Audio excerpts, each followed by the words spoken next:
Myron, I want to ask you to go back to just Keir Starmer and how he's going with, a lot of things that really make me think that he actually just really doesn't like the British people very much. And I'm talking about the latest sort of war on pensioners push, where they're going to cancel these fuel credits that pensioners were going to get. Now, in opposition, his own study found that this could lead to 4,000 deaths. But now it's like they're almost gleeful about doing anything to punish and screw down pensioners, old British people. Tell us about it. Yeah, so last time I was on your show, I talked about the broken contract with the ordinary working class who are concerned about borders and mass migration. He's now moved on to breaking the contract with the elderly. Previously, the Labour government used to champion the winter fuel allowance because it's a necessary thing, it was a compassionate thing to do.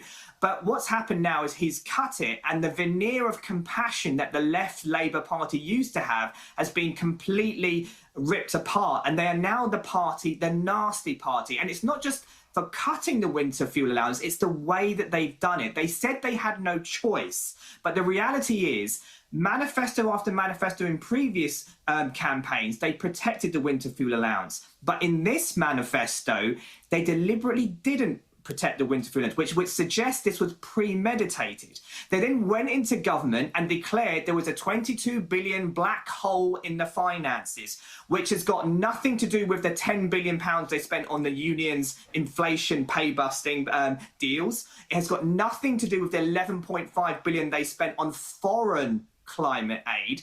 This 22 billion black hole is apparently due to the previous Conservative Party. When asked for details, they refuse to give them. So we don't know what to do. And they basically have said that one of the only ways they're forced to cut the winter fuel allowance to help plug this black hole. The winter fuel allowance will only save 1.5 billion.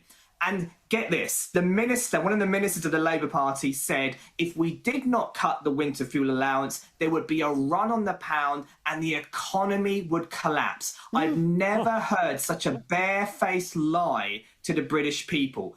And they've said, if you're struggling, if you're a pensioner who's struggling, you can fill in this form and we'll give you some extra benefits. The problem is this form has about 240 questions and is unlikely to be processed.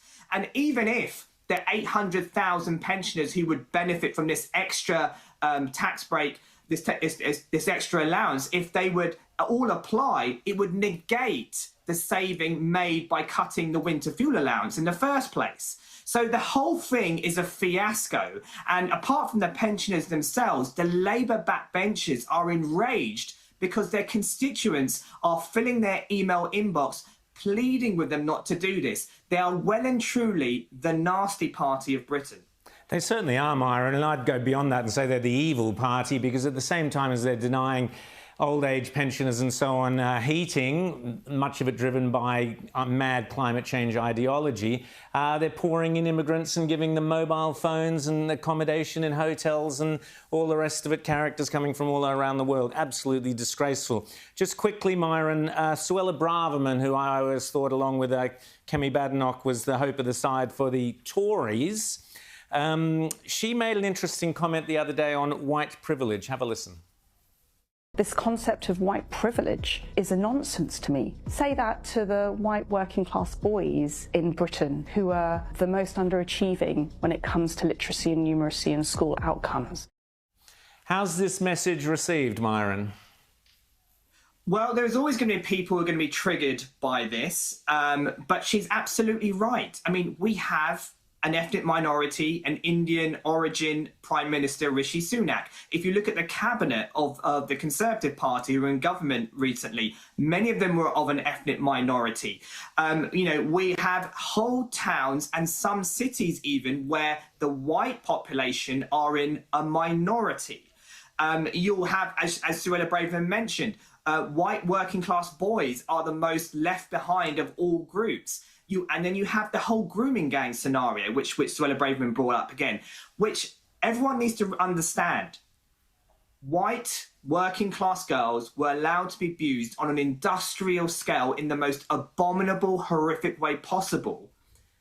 And the reason why justice was not served by social workers, by police officers, by community members, by MPs, The reason why justice was not served was because everybody was scared of being called racist, right? And so to say that our country is a racist country is unbelievable.